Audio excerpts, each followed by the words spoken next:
¿Cómo están, muchachos? Buenas tardes. Gracias por venir. Queremos presentarle aquí una plática de lo que es microscopía electrónica de barrido. Creo que les va a ser muy interesante para aquellos que quieran estudiar alguna ingeniería o quieran ser investigadores. La compañera que nos va a hacer la presentación es la doctora Elizabeth García, una amiga desde hace muchos años. Ella es investigadora, pertenece al Sistema Nacional de Investigadores, es nivel 1 desde hace ya muchos años, es jefa del laboratorio de microscopía electrónica de la UAM y pues es experta en ese rubro. Debemos de entender que la microscopía electrónica de barrido es cuando empezamos a ver algo, pero a 300,000 aumentos, ¿sí? Ustedes están acostumbrados al microscopio de 1000 aumentos, 500 aumentos, pero aquí ya hablamos de 300,000 aumentos, ¿sí? O sea, ya podemos ver, digamos, un tamaño de un cabello ya es algo muy grande a 300,000 aumentos, ¿sí? Pero bueno, aquí vamos a dejar a la experta, que es mi amiga, la doctora Elizabeth.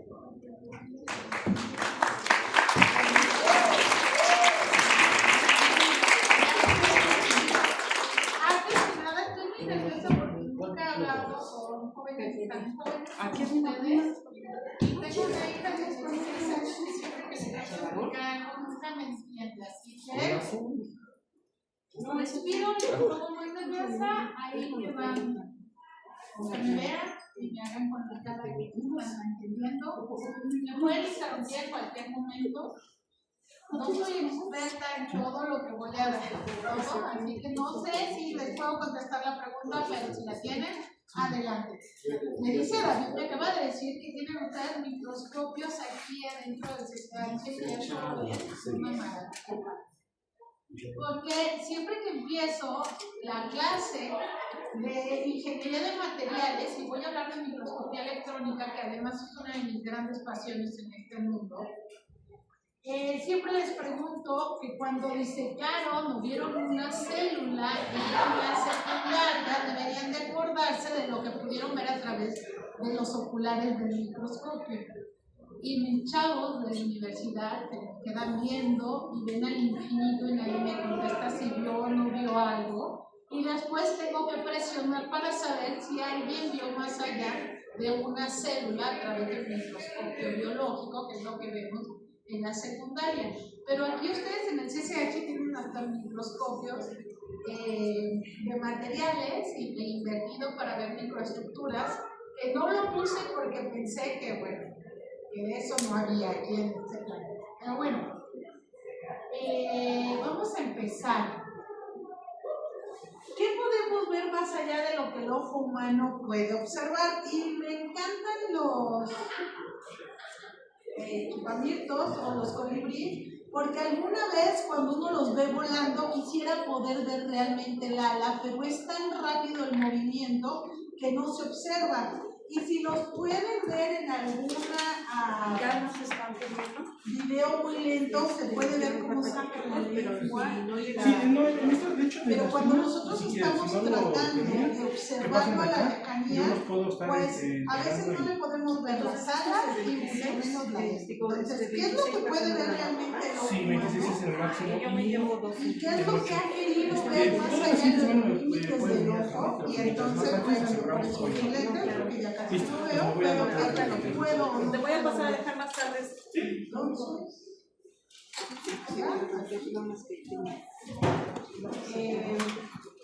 ¿Qué es lo que no vemos que también forma parte del mundo que habitamos? Y aquí tengo una excelente imagen del ADN. ¿Y qué es lo que ven ustedes acá en el fondo?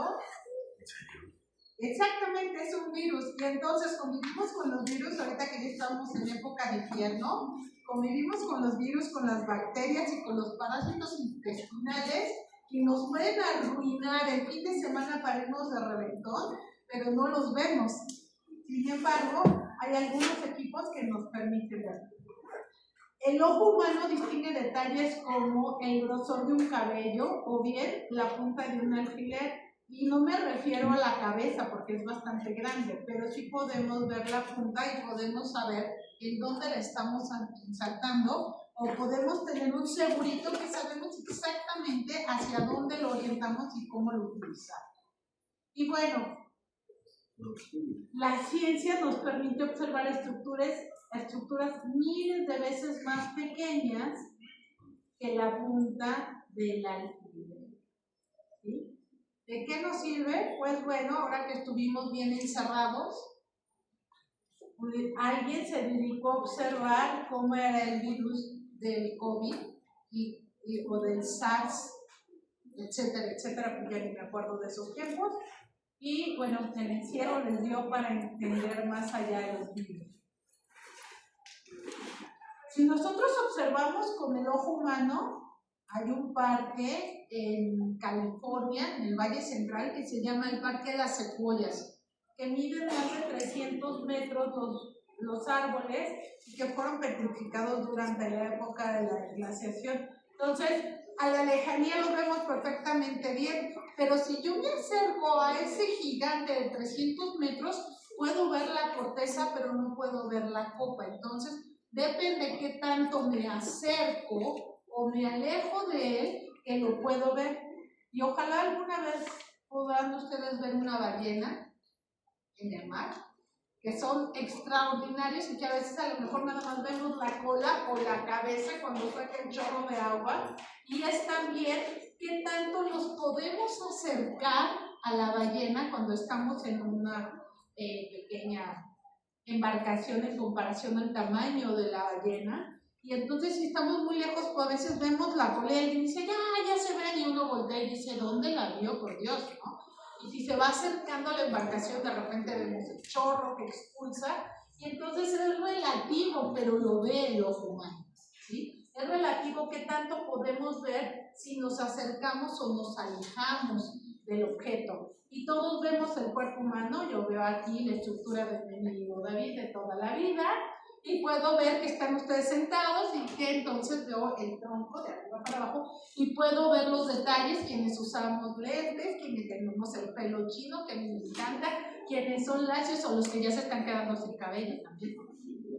Entonces, lo podemos observar, es el paso de los años. No me voy a quedar sin cabello por mis genes, pero pronto se me va a poner blanco, aunque me resisto a eso. Y entonces podemos ver cosas más pequeñas, como aquí dice el picaflor o el colibrí. Y luego, si les gusta el sushi, ¿a quién le gusta el sushi? Levante la mano. Me encanta el sushi.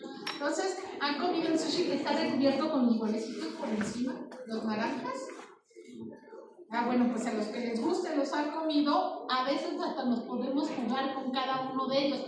Aunque sean muy pequeños, los podemos ver y los podemos...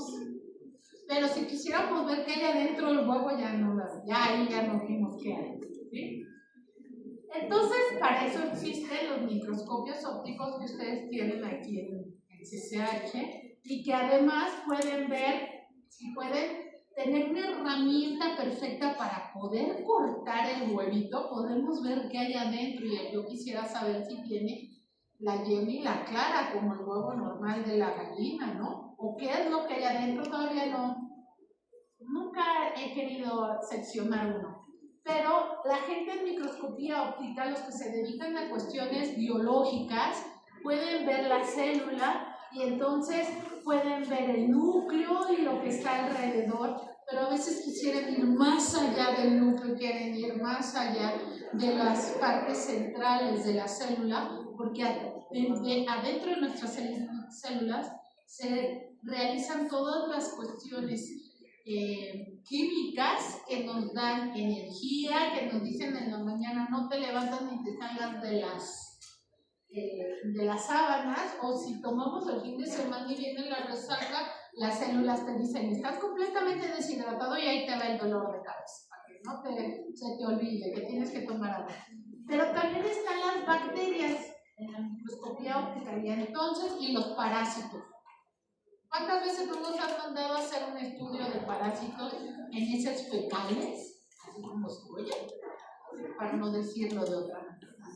Y entonces nos dicen, hijo, estás infectado, necesitas un montón de antibiótico y ahí te va. Y bueno, pero llega un límite que tiene la microscopía óptica en donde nos pudieron detectar el virus del SARS, ¿sí? De la pandemia. Entonces tuvieron que utilizar microscopía electrónica y es a lo que yo me dedico. No vi el virus del SARS porque no me interesó en absoluto, además de que posiblemente necesitaba un microscopio más potente del que tenemos en la UAM, pero con el microscopio óptico también podemos ver células, también podemos ver bacterias, también podemos ver virus y bueno, aquí están diapositivas de biológicas, los cloroplastos y cosas, las proteínas, los lípidos y hasta el ADN, que se me hace una de las estructuras más hermosas por la doble hélice que tiene el ser humano. Y bueno, ¿qué hay? Entonces, la pregunta sería, ¿qué hay en una huella dactilar, en el filo de una navaja o en una partícula de polvo? ¿Habrá algo que nos pueda interesar? Pues de entrada en las partículas de polvo venía el SARS, los virus, ¿sí? Y bueno, vamos más adelante. Ay, qué bonito, me olvidó hacerlo en grande, pero bueno, ahí está. Y no puedo hablar de microscopía electrónica sin hablarles de los orígenes de la microscopía. Y para los que se les haga muy aburrido, uy, yo se oye. ¿Ya? Bueno. Pues ahí despiertan a su compañero que se quiere dormir. En los años de 1600, Galileo hizo el primer instrumento parecido a lo que estoy mostrando aquí, que después Hooke en 1665 perfeccionó. ¿Y por qué lo crearon? Porque generaron lentes. Y no las lentes que traigo el día de hoy, sino de vidrio. Y se dieron cuenta que al momento de pulir el vidrio, podrían observar cosas muy pequeñas. Entonces me encanta esta imagen. Bueno, ya después Leo en 1676, en el siglo XVII, generó otro microscopio. Ahorita se los enseño. Pero miren, el microscopio de Hooke tenía una lámpara de aceite para que en las noches pudiera estar estudiando el científico, porque no, porque nos encanta estar metidos observando lo que hay más allá, ¿no? Un flash que emitía luz, pero emitía luz a partir de la luz visible, que son fotones.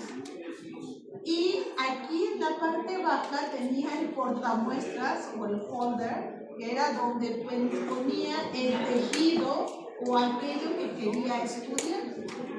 Y entonces por la parte de arriba tenía el ocular. Y en los microscopios biológicos ustedes tienen dos oculares. Ahí tienen dos oculares y pueden observar a través de mover la platina hacia arriba o hacia abajo, o el folder, pueden observar y enfocar correctamente. Y entonces aquí había un tornillo para ir hacia adelante o hacia atrás, que era lo que le daba el enfoque y un objetivo. ¿Se acuerdan cuando les dije que cuando nos acercábamos a los árboles podíamos ver la corteza, pero no las ramas de arriba? O cuando estábamos muy lejos de la ballena podíamos saber a lo mejor el perfil de la cola, pero no en el momento en el que finalmente llegamos y nos acercábamos más.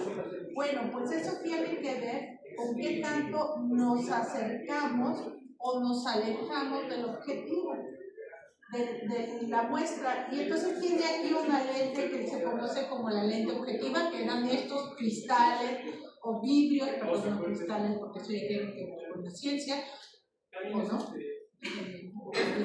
y del punto de vista de cada quien. Pero este vidrio que habían pulido perfectamente bien para poder hacer más grande como una lupa el objeto, tenía una limitación. Pero miren la belleza, aquí está el microscopio de Leo. Y entonces vean qué pequeñito es. Este tenía en la parte Aquí tenía la lente y aquí se ponía la muestra y a través de un espécimen podían acercar o no y proyectar. Y entonces el señor Lewis lo que veía eran bichos, insectos, dirían correctamente los biólogos. ¿Hay alguien aquí que estudia biología? ¿Alguien de formación biológica? ¿No? Bueno, porque voy a decir un montón de cosas que no debo decir de biológicas, porque no soy. Pero bueno, aquí se veían y entonces entre un montón se tienen uno de los museos en Alemania, todos estos, es alemán, y tienen todas las muestras que observó que están perfectamente bien secas. Y ahí hay otra pista más de los microscopios. Casi todo lo que vemos ya está inerte.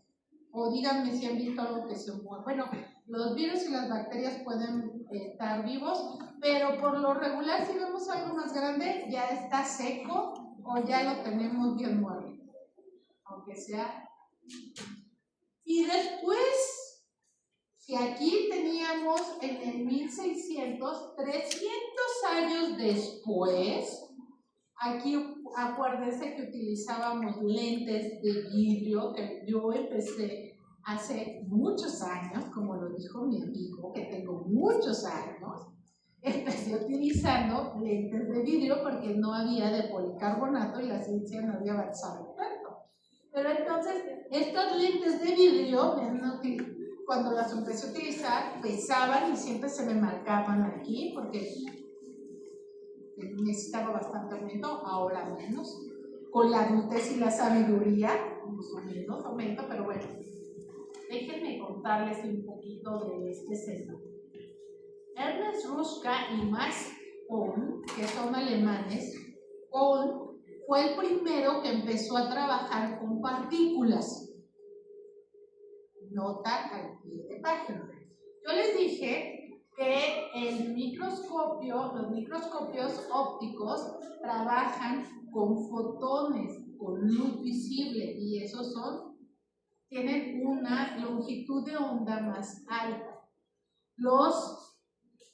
Cuando Kohn empezó a hacer estudios de partículas, empezó a acelerar partículas. Y algunos de ustedes han oído hablar del acelerador de partículas que se encuentra en Suiza, Francia y Alemania. El acelerador de partículas, ¿nadie? ¿No? Nunca han oído hablar del acelerador de partículas. Aquí sí, gracias. Bueno, entonces lo que hace con un acelerador de partículas es chocan dos átomos y entonces a alta velocidad necesitan un gran perímetro, y por eso es que el anillo del acelerador de partículas es de kilómetros, y aceleran dos átomos y de repente lo chocan. Y entonces hay un montón de ventanitas por toda la periferia del anillo y empiezan a observar qué está pasando con esa colisión. Pero al inicio no tenía un gran diámetro, pero empezó a acelerar partículas y se dio cuenta que algunas partículas podían interactuar con la materia y que esas partículas eran los electrones. Entonces, si comparamos, que bueno, ya no lo puse, la imagen, el tamaño de los fotones de los microscopios ópticos con los electrones que son los que estamos acelerando, podemos ir más allá de lo que da el microscopio óptico. Y entonces, en 1931 generaron el primer microscopio electrónico de transmisión, que no es del que les voy a hablar, pero observaron una hermosa célula, ¿sí? Y entonces vieron el ribosoma y el núcleo y todo lo que tiene ahí adentro. Si se dan cuenta, la marca que tiene aquí dice que son 50 nanómetros.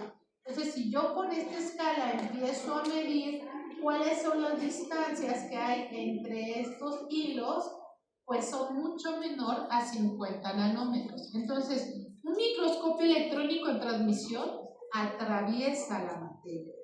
Wow. Bueno, pues veamos. Déjenme ver qué más tengo aquí.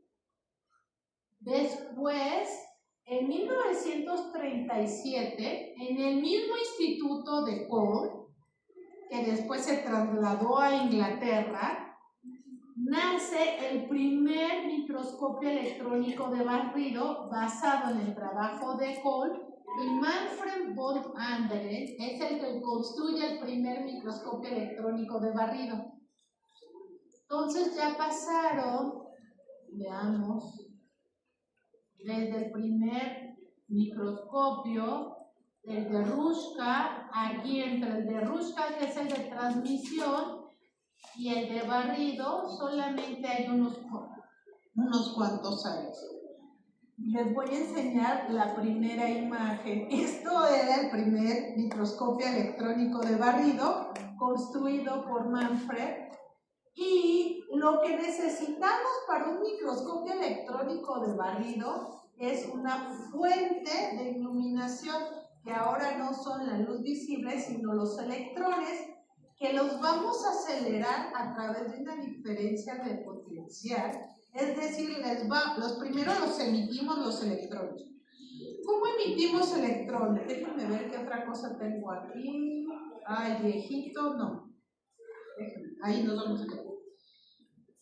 ¿Cómo emitimos electrones? ¿Alguna vez han visto un foco que es completamente vidrio y que tiene un filamento? Estos ya son de puros LEDs, pero antes, para calentar las carnitas, necesitábamos un foco que era transparente, de vidrio. Ya me dicen que sí, yes, ustedes sí son de las buenas. Las carnitas son muy buenas. Entonces, tienen un filamento, y ese filamento hacemos pasar corriente eléctrica por ella, y el filamento, cuando se calienta, se vuelve incandescente porque hay mucha vibración de los electrones, emite luz a través de los fotones que están, de los fotones que están transmitiendo. Entre ellos hay electrones. Y bueno, lo que queremos es aquí generar un montón de electrones y después acelerar esos electrones a través de una diferencia de potencial. En la parte baja o en algún nivel de aquí tengo el filamento del foco que les conté, emitiendo un montón de electrones, y después a través de un contacto a una diferencia de potencial, y los electrones son acelerados de acuerdo al trabajo de Coulomb, ¿sí? Un acelerador de partículas que ahora van a ser electrones y van a golpear en esta parte de aquí una muestra. Y después tienen un montón de cables en donde van a generar una imagen. Nunca me ha gustado la primera imagen que generó el microscopio de barrido, porque ahora podemos ver más allá. Después de ese hermoso microscopio, en 1960 se genera el primer microscopio de venta al público por la Universidad de Cambridge en Inglaterra. Y entonces generan la primera compañía, que se llama Cambridge Corporation, que hace los microscopios electrónicos de barrido. Y entonces en la parte, pero ya los tenía que hacer algo más estético, no como los cables saliendo. Y entonces hacen un microscopio que en la parte de arriba tiene un filamento que ahora es de tungsteno, ¿sí? Acelera, aquí viene la alta tensión para que se genere la diferencia de potencial. Esta es una columna y esta es la caja en donde metemos la muestra. Aquí abajo tenemos un montón de tarjetas para controlar el software, y vean las pantallitas y todos los botones que se necesitaban para controlar el microscopio.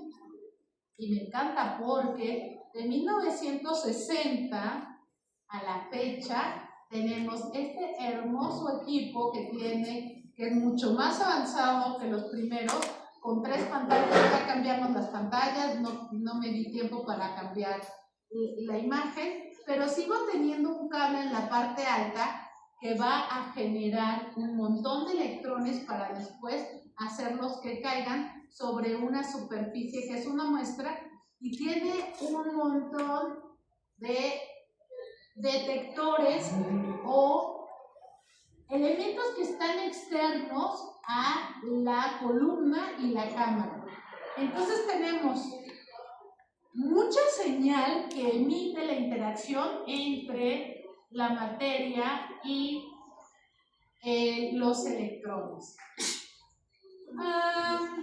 Cada vez que ampliamos nuestra visión podemos ampliar la comprensión del universo. Y es que a través de un microscopio hemos visto de qué está compuesto un meteorito, por ejemplo, que viene de la estratosfera, y podemos ver más materia. ¿Por qué puse a Leo? Este fue uno de los primeros equipos que operé, allá cuando inicié en 1996, ya tengo muchos años en el colegio. Era un Leo, y resulta ser que Cambridge, de Inglaterra, le vende la compañía a Leica de los microscopios electrónicos de barrido, y después Leica se asocia con Zeiss, que es suizo, que es alemán, y generan el Leo 440. Este no es mi modelo, este es un modelo más atrás, pero es la marca Leo. Y entonces me gusta esta imagen porque vean cómo de la parte alta donde estamos generando los electrones vamos a golpear la materia con una punta. Y bueno, estas pantallas no eran lo que teníamos, era algo más moderno, y así siguió la historia. Entonces recordarán que yo les dije que los microscopios ópticos trabajan con luz visible y vean la longitud de onda de la luz visible. Cuando nosotros podemos acelerar a los electrones, estamos en este orden de frecuencias y entonces podemos ver moléculas y podemos ver bacterias. Si yo puedo acelerar mucho más a los electrones, puedo ver no el núcleo atómico, pero sí el ordenamiento de los átomos. Aquí veo transmisión, microscopía electrónica de transmisión, y aquí veo barrio. Ay, no sé qué hay ahí, pero yo lo hice. Ahorita la cierro. ¿No? Gracias. Entonces, voy a ver si puedo quitar lo anterior. Entonces, aquí hay una comparación entre los microscopios. Entre el óptico y el electrónico, la luz visible tiene una resolución de 200 nanómetros. Y cuando decimos 200 nanómetros, pues es algo bien pequeño. Pero, si lo comparamos con un haz de electrones que nos puede resolver hasta 1 nanómetro, pues hay una diferencia de 200 aumentos con respecto al óptico, ¿no? Aquí podemos ver células y tejidos, y aquí podemos ver superficies, metales y nanomateriales. Me voy a tener que disculpar en este momento con David cuando dijo que había imágenes de 300,000 aumentos, porque no traje ni una. El microscopio que tenemos, este que les puse aquí, este que está aquí, alcanza 1,000,000 de aumentos, pero eso dice la teoría y así te lo vende el distribuidor. La realidad es que, ¿qué podemos ver allá con 1,000,000 de aumentos? Nada más que un patrón de muestra que generan para comprobar que te están vendiendo un microscopio que ve 1,000,000 de aumentos y que puede ver una partícula, la diferencia entre la distancia de una partícula y otra sea de 1 nanómetro, de 0.8 nanómetros para una columna llamada como Gemini, que es de ultra alta resolución. Pero cuando uno está metido haciendo investigación, si yo aumento 1,000,000 de aumentos, algo que no tiene que no es tan pequeño, lo único que veo es, si yo me acerco a la pared y me voy acercando más y más, como en el árbol, voy a ver la textura del árbol, pero no más allá de la textura del árbol. Puedo agrandar como quieran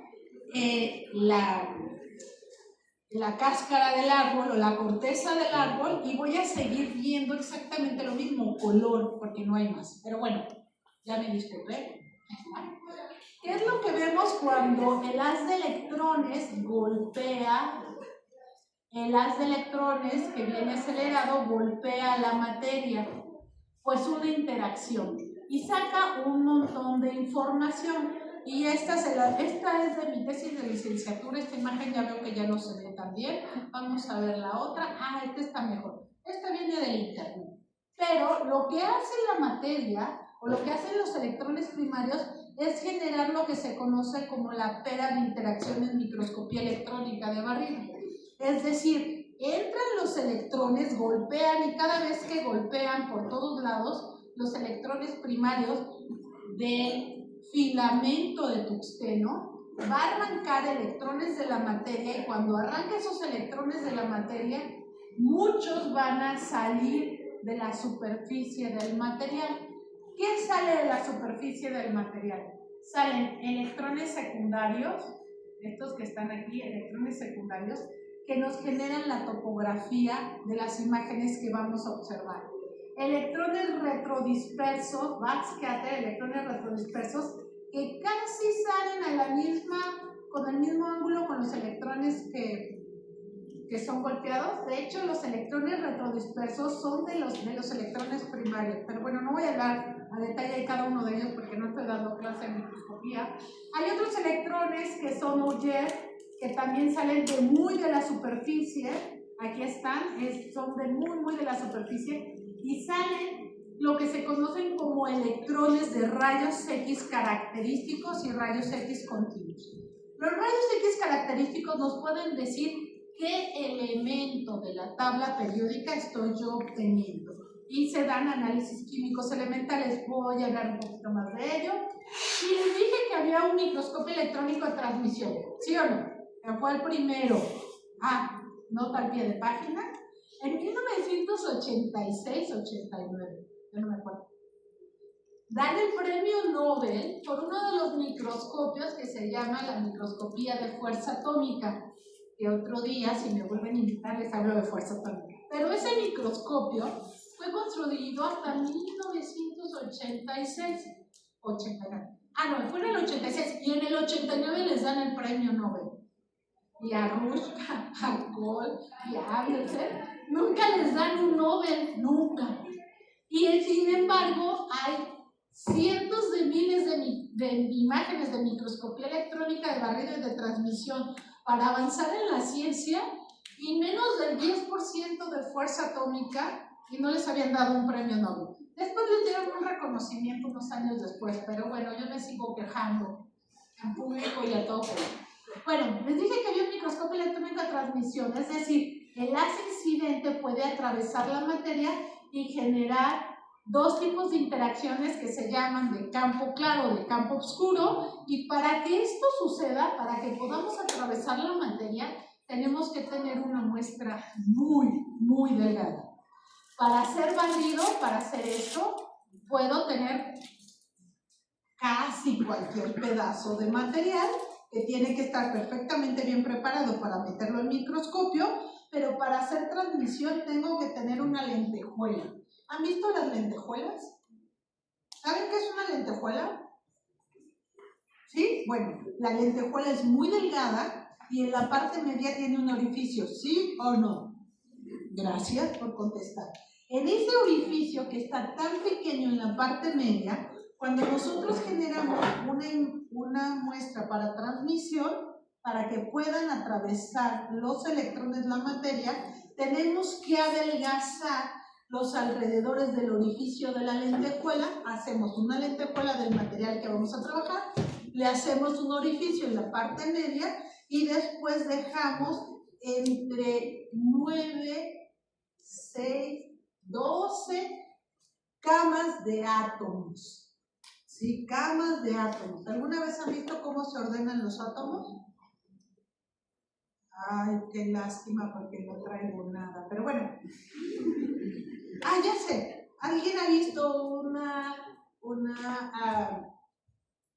cuadrado de huevos? ¿Sí? y luego que vienen y le apilan otro encima, y luego le apilan otro encima. Pues más o menos los átomos así se ordenan cuando tienen un ordenamiento simple, ¿sí? Unos encima de otros, o a veces ocupan los huecos que dejan la cama de huevos de abajo, pueden ocupar los siguientes huevos los huecos que dejaron esas camas. Pero bueno, entonces necesitamos que los huevos apilados entre camas y camas no vayan más allá de 12 camas de huevos, que para el tamaño de los átomos es algo muy, muy delgado, y por eso necesitamos el orificio en la lentejuela para poder atravesar los electrones. Es lo único que voy a decir de transmisión. Pero bueno, después de esto, podemos ver que del ojo al electrón, pues miren, el ojo podemos ver un motor de 1 metro, y luego si nos vamos podemos ver las partes que conforman este motor, y si nos vamos a esta parte podemos ver los orificios que hay dentro, y luego si nos vamos de aquí, voy aquí, de aquí, a lo mejor puedo usar una lupa o un microscopio óptico. Puede ser que el microscopio óptico invertido que tienen aquí me muestre cómo está deformado el material, y si yo lo preparo metalográficamente puedo ver los granos que conforman esta estructura. Y aquí ya tengo 100 micrones. Y ustedes pueden alcanzar 1000 aumentos en el microscopio invertido que me dijo David que alcanzaba 1000 aumentos. Felicidades. En la Universidad Autónoma Metropolitana, en el área de metalografía de la carrera de Ingeniería Metalúrgica, los voy a retirar ahorita, los 1000 aumentos ya no se pueden. Siempre es un problema ver a 1000 aumentos. Pero bueno, los chicos siguen obteniendo microestructuras, pero si quieren ver más allá de cada uno de estos granos o cada uno de estas zonas que se observan en el óptico, tienen que ir al barniz. Y entonces pueden ver que adentro de este grano hay textura, y adentro de la textura hay puntos, y aquí ya tengo 10 micrones, y aquí puedo ver 1 micrón, y después puedo ir más allá si tengo un microscopio de transmisión y puedo ver el ordenamiento de los átomos. Y entonces puedo ver cómo están ordenados y puedo ver hasta 10 nanómetros. Bueno, aquí tengo el microscopio funciona con unas de electrones en lugar de con luz visible, se enfoca mediante lentes electromagnéticas, y bueno, los electrones interactúan con la muestra generando señales que revelan topografía, composición química y morfología. Vean esto, adivinen qué es. Es el polen. ¿Les parece? Qué bonito, ¿no? Las partículas, dije el polvo, ¿se acuerdan? La partícula de polvo. Pues miren, si agarramos una muestra de polen, de todo ese polvo, vean cómo son las esferas, vean qué bonitas están punteadas por todos lados. Hay algunas que tienen aquí hexágonos. La materia es hermosa, como pueden observar. Bueno, así lo digo yo. Y tengo por ahí un video que espero que corra. Corre, video, corre. Ahí está.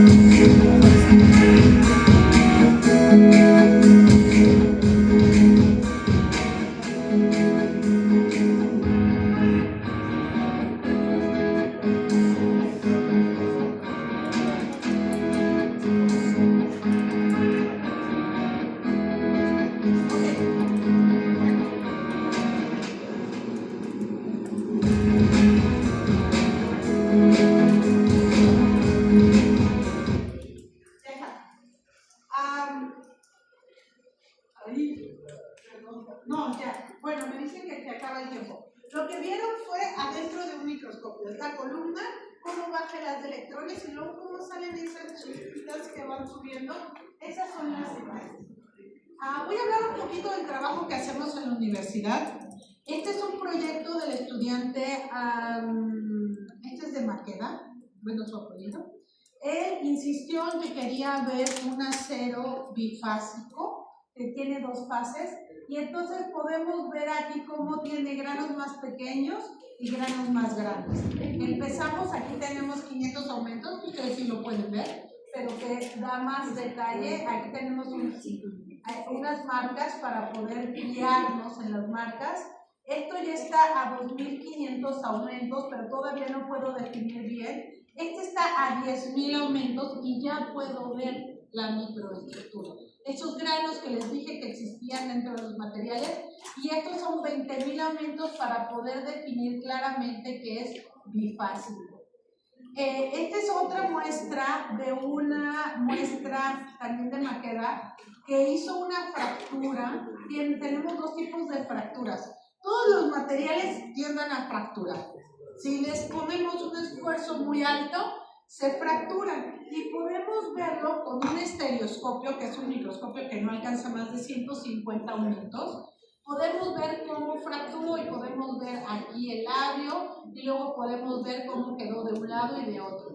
Si yo me acerco lo suficiente a la zona central de la fractura, puedo ver que hace microhuecos, ¿sí? Y este está a 500 aumentos de esta zona, y este está a 4000 aumentos, y puedo ver cómo están estos microhuecos. Aquí adentro de este hueco hay una partícula que muchas veces genera el inicio de la fractura. Luego, bueno, es información. Esta me lo voy a saltar, esta también. Y les dije que se podía hacer análisis químico en el microscopio. Este es un trabajo que estoy haciendo ahorita con mis chicos de licenciatura. ¿Ven que sea esto como amarillo, más o menos? Esto color naranja, más rojo, y aquí otras partículas en otro color. Bueno, la estudiante que llegó con la muestra me dijo que tenía una muestra de cobre que se les ocurrió bañar o meterla en zinc fundido y difundir zinc en el cobre. Entonces aquí se ve en rojo el zinc, y esta zona es rica en zinc, pero este todavía tiene más zinc. Pero lo único que tenían era cobre y zinc.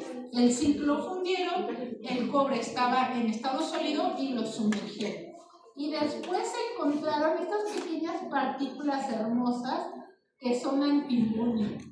Y me decía, le juro, profesora, que no metimos antimonio. Pues ahí está. Aquí hay antimonio, y no nada más hay antimonio. Aquí están las zonas más brillantes de antimonio, que están en morado. Además encontraron un montón de óxido en esta parte de aquí con aluminio. Esto es una zona de mapeo, y esta es la imagen original por electrones, y puedo mapear los elementos que tengo y luego reconstruir la imagen de microscopía electrónica con lo que estoy observando. También teníamos esta parte muy naranja, es rica en zinc, y esta parte amarilla es rica en cobre, que bueno, la imagen no me permite mucho. Y además puedo hacer un barrido de línea y puedo decir, bueno, de aquí que es cobre, de aquí que tengo cobre zinc y de aquí tengo zinc, cómo se da la distribución y a qué profundidad estoy teniendo la capa. Y entonces, si mi muestra empieza aquí en el centro, que no era el centro, pero a la orilla, esto es totalmente cobre, el amarillo es cobre, hasta 30 micrones, luego se mezcla muy bien con el zinc, cobre-zinc, haciendo una aleación, y después hay solamente más rico en zinc, menos rico en cobre, y esta partícula muy brillante que nos permite ver el microscopio electrónico barrido es, ¿qué les había dicho? Antimonio, ¿no? Y bueno, les voy a enseñar el video si me dejan. Hicimos un ensayo de tensión adentro del microscopio electrónico barrido con una probeta que está ahí. Vean cómo se empieza a hacer como un agrietamiento o estrías. Se empieza a estriar y de pronto se fractura. a través de este estudio, estas son las probetas, las tenemos que hacer súper pequeñitas para poder meterlas en este folder, en estas mordazas. Y entonces hicimos el estudio de cómo se van moviendo los granos. Y ya nada más para terminar, porque ya me están corriendo, ¿no es cierto?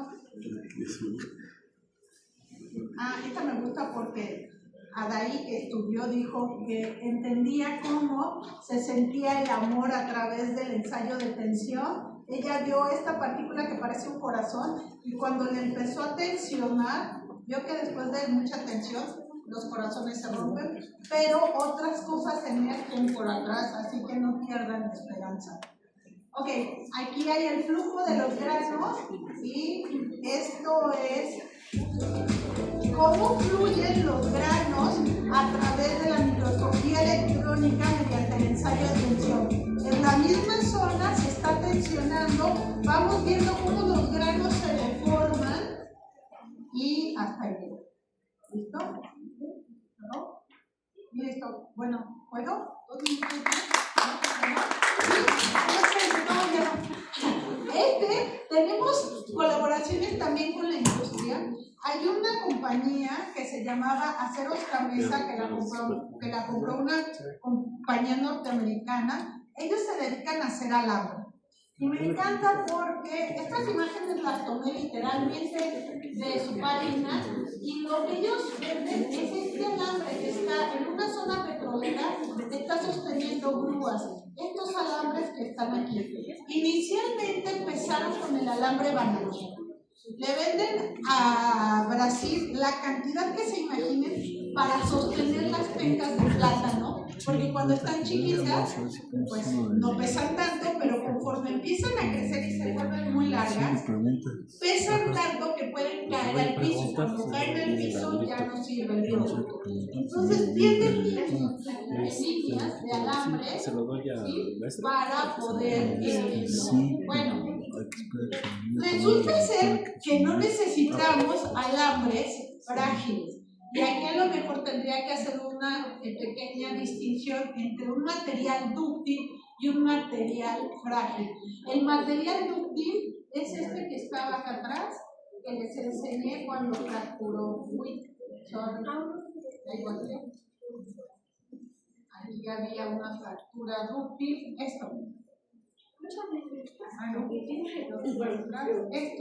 Estos son materiales dúctiles, hacen huecos. Bueno, pues resultó ser que el alambre que estaba produciendo Hualco era un alambre que se vio frágil, era su distribución en Z y no se dio cuenta hasta que llegó con nosotros, nos mostró un alambre que había tensionado, lo metimos y vimos que tiene estas marcas de playa, que es completamente diferente a los huecos que estábamos teniendo anteriormente, ¿verdad? Bueno, pues por microscopía electrónica le pudimos decir al cliente, a Huelco, que su composición química que estaba teniendo en los alambres de tipo Z estaban generando fracturas de tipo frágil y por eso se las estaban devolviendo las toneladas de alambre que estaba vendiendo. Y bueno, ¿qué otra cosa? Esta, por ejemplo, que ya no se va a ver bien, es una aleación equiatómica y vean cómo podemos hacer análisis en cada una de las zonas, análisis químico, y conocer de qué está compuesto el material y los granos que tiene. Y bueno, ya con esto termino.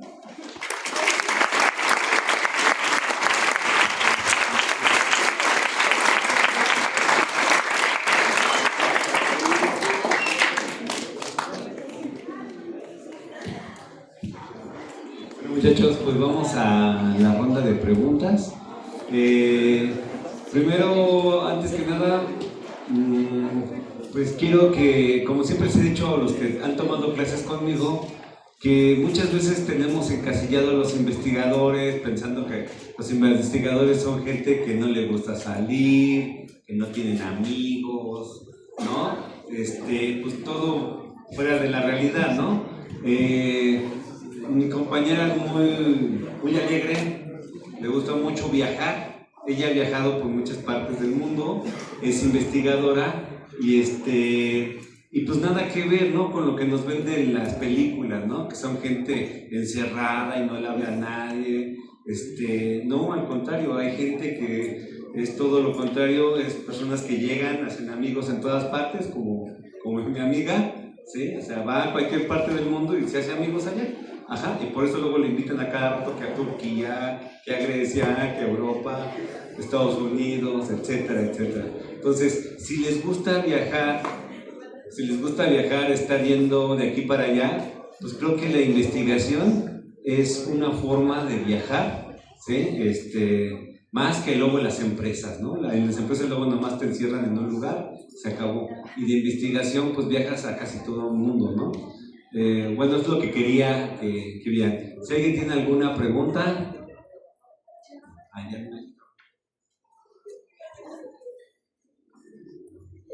Sí, tengo dos preguntas. En principio, ¿de dónde salió el antimonio? Ah, ya, ok. Y la segunda. Estoy casi segura, pero no les puedo, bueno, espero que no estén viendo a mis estudiantes porque tienen que resolverlo en menos de 2 semanas antes de que se acabe el trimestre. Estoy casi segura que el zinc que están utilizando está contaminado. Y de ahí difundió a través de la difusión de zinc con el zinc, definitivamente. Pero todavía no sabemos, van a tener que hacer un montón de cálculos para saber de dónde venía. Ok, perfecto.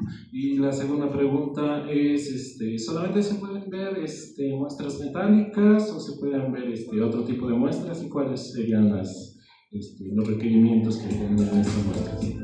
Bueno, la realidad es que actualmente la microscopía electrónica de barrido puede ver hasta esporas y hongos con mucha humedad.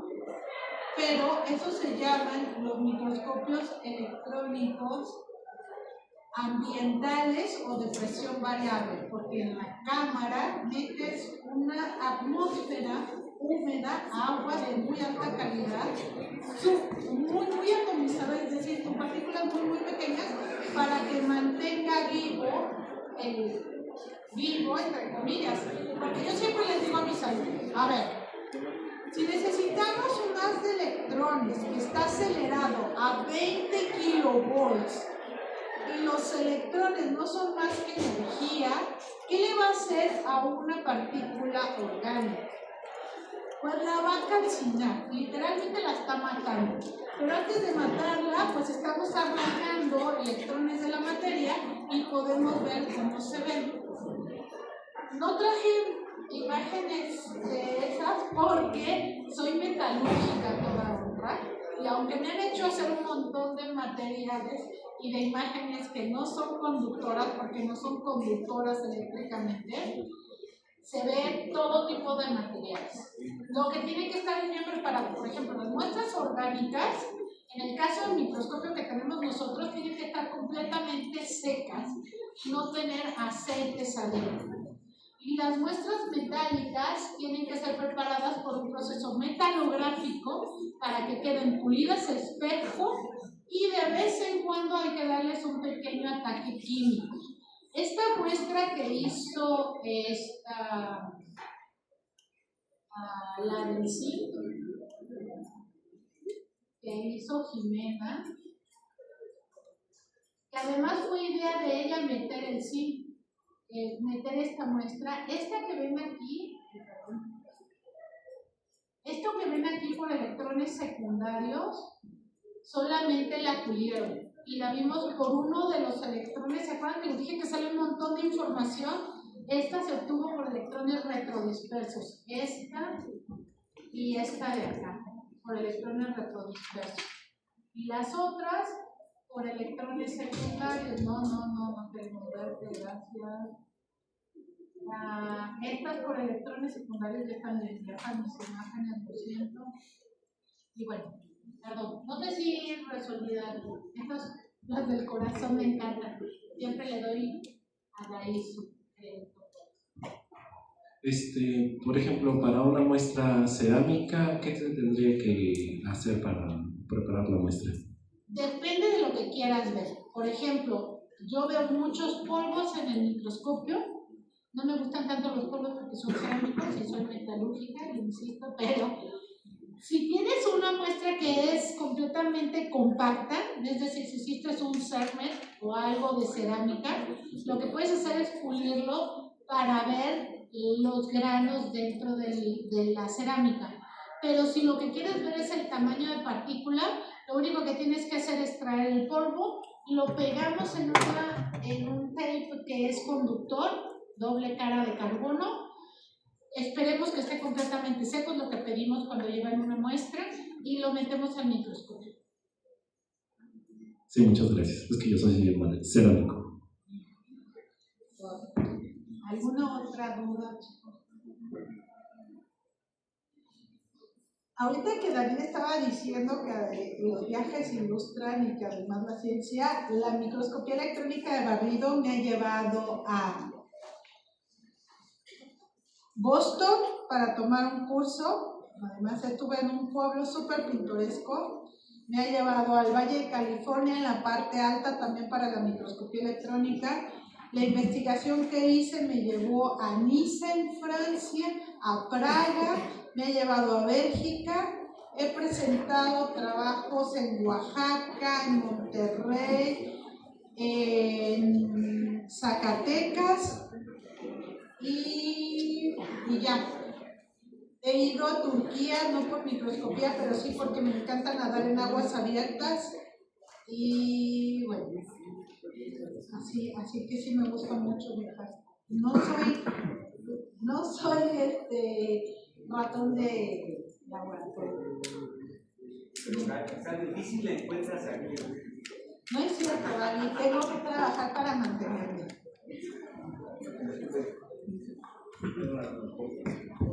Ha trabajado con semiconductores, más que nada hay un proceso de abrasión, que es inyectar láser para pulverizarlo y dejarlo caer más o menos en un tipo de atmósfera, pero no sé si al momento de cristalizarse, me parece que queda así, como una vez que lo lleva en el agua, tenía más o menos dudas sobre los semiconductores, no ha trabajado con eso. En el caso de los semiconductores, yo no tengo mucha experiencia porque resulta ser que hace mucha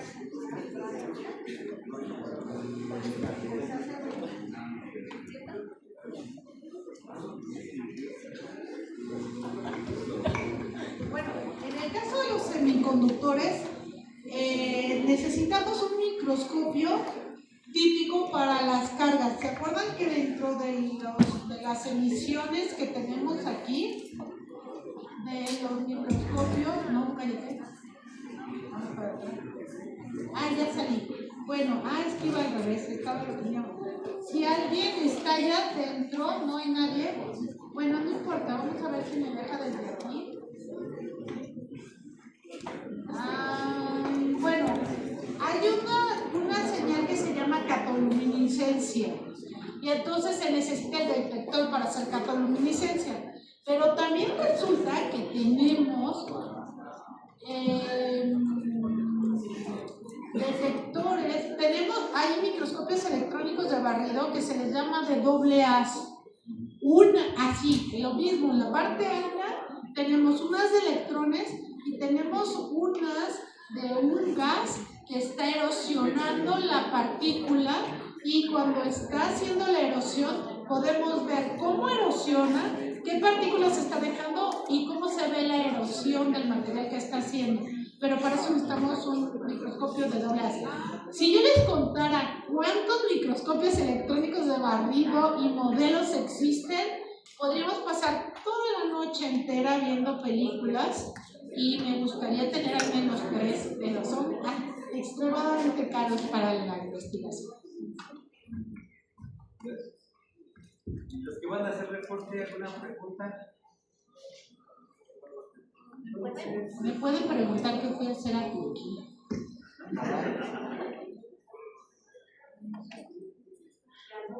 voy en invierno, a dónde voy y a dónde voy el próximo año. Para los tiempos de viajar, luego piensan que el investigador, hay gente que no nos gusta, pero hay.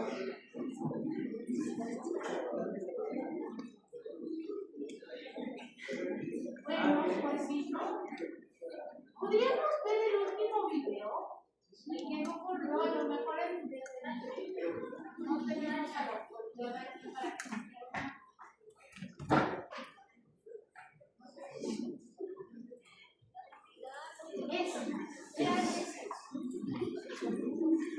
que estoy casada con Sai porque es el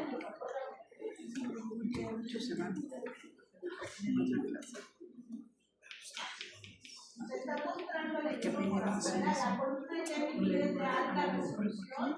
Dejen la muestra en la tortilla, esta es la cámara, y empiezan a ver de partículas.